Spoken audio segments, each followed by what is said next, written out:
নমস্কার বন্ধুরা, প্রিয় কুলেন চ্যানেলে আপনাদের সকলকে স্বাগত।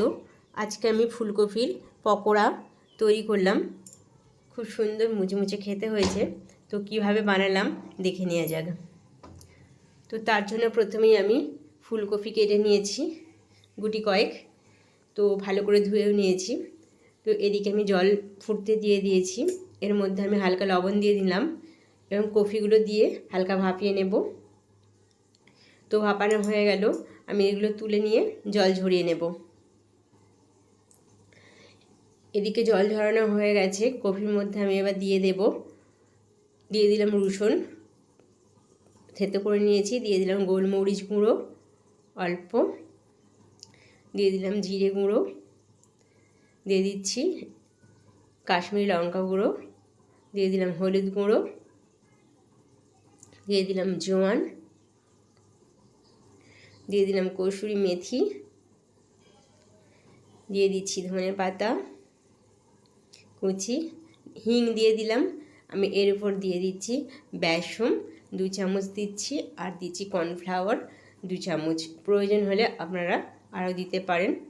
তো এবার আমি বেশ ভালো করে লবণও দিয়ে দিলাম, পরিমাণ মতো লবণ আর দেওয়া ছিল সেদ্ধ করার সময়, ভাপানোর সময়, তো আমি আর একটু দিলাম। তো এবার আমি বেশ ভালো করে জল দিয়ে মাখিয়ে নেব। অবশ্যই কিন্তু হিং দেবেন অল্প,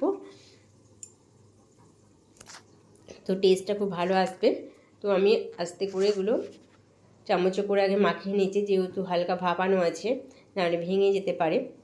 তো এবার আমি ভালো করে মাখিয়ে নিয়ে হালকা জল দিয়ে হাতে করেও আমি হালকা করে মাখিয়ে নেব সুবিধের জন্য। চামচে করেও আপনারা করতে পারেন, কোনো অসুবিধা নেই তাতে। তো একটু সময় ধরে কাজটা করতে হবে। তো আমার মাখানোটা হয়ে গেল। তো এবার আমি ভাজার জন্য কড়াতে তেল বসিয়ে দেব।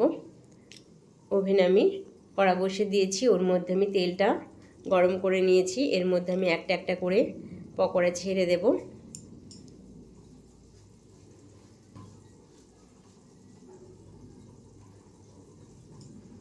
আমি বেশি ভাজছি না, অল্প কটাই ভাজছি।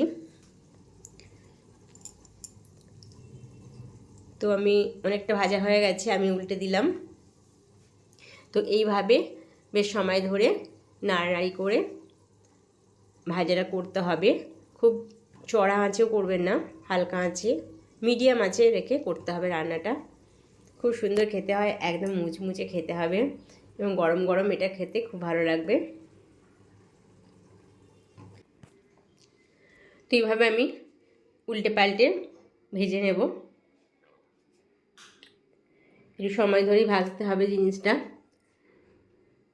তো ভাজাটা আমার একদম কমপ্লিট হয়ে গেছে। এবার আমি নামিয়ে নেব এবং পরিবেশনের জন্য দিয়ে দেব।